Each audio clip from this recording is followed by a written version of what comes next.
Okay, so the use of sensory items in the classroom is to reduce stress and anxiety in children when they are in the classroom. Some children have a hard time focusing.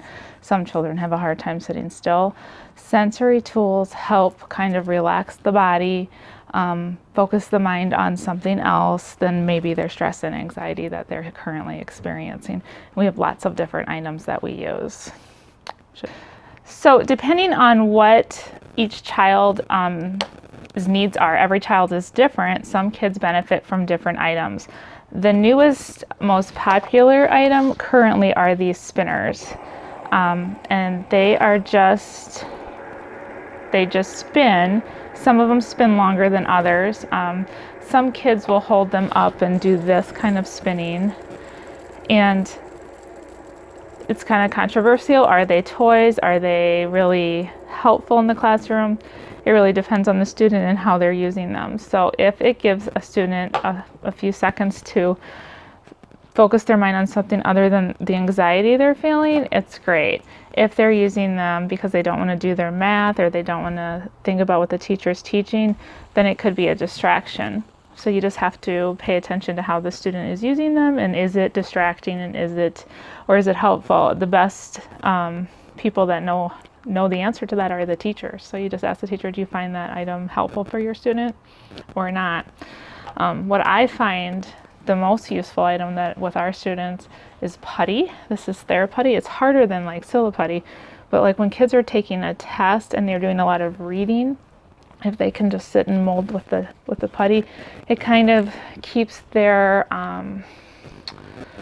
mind a little bit at ease. It just gives that tension an outlet so that they can put that tension into the putty and less into their thoughts or their nerves or their stress. So same kind of idea with stress balls. It just gives the hands something to do, keeps the hands busy, relaxes the mind and body a little bit. Kids have built up energy.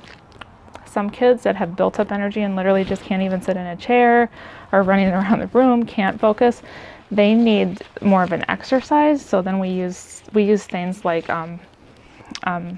resistant bands, and some kids go in the hallway and they'll just pull on these resistant bands for 5 minutes, and that gets some of their energy out of their body and helps them just relax and helps keep their body calm for a longer period of time.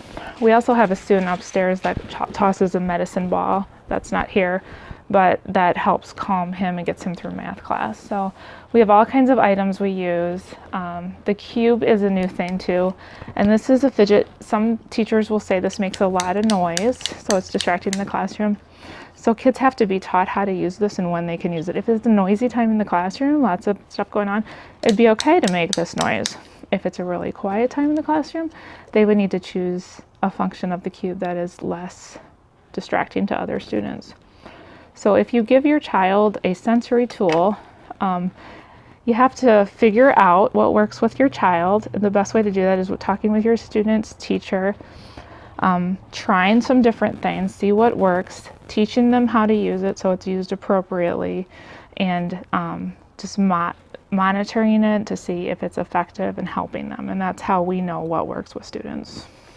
So it sounds like it's pretty important for there to be kind of a parent-teacher dialogue going on there. Yeah, parent-teacher communication is your best bet to make an effective choice for your child. We have a lot of kids that just will bring items to school, especially these, because these are really popular right now. Kids want to trade them, kids want to play with them. So we don't know that that's helpful for every student to have one, but we know that some students might benefit from this, but not every student. So talking with the teacher, said, do you think your child might benefit from using a sensory tool? Sure, if the teacher agrees with you, or let's try a few things. But you can see that this isn't going to get a lot of tension out, but it is visually relaxing. So, and when we talk about sensory tools, we have to look at all of our senses, our vision, the noise we hear. Do we need something to touch? What kind of sensory need do we have? And this would be a visual one, but this would be more of a tactile, our touch, and what do we need to look at? What do we need to hear? Do we need to hear a clicking noise? How does that help me? How does that help me reduce my stress and anxiety? Or do I need to get some energy out and go in the hallway and stretch this out or toss the ball around? What can help me maintain some focus for a longer period of time in the classroom?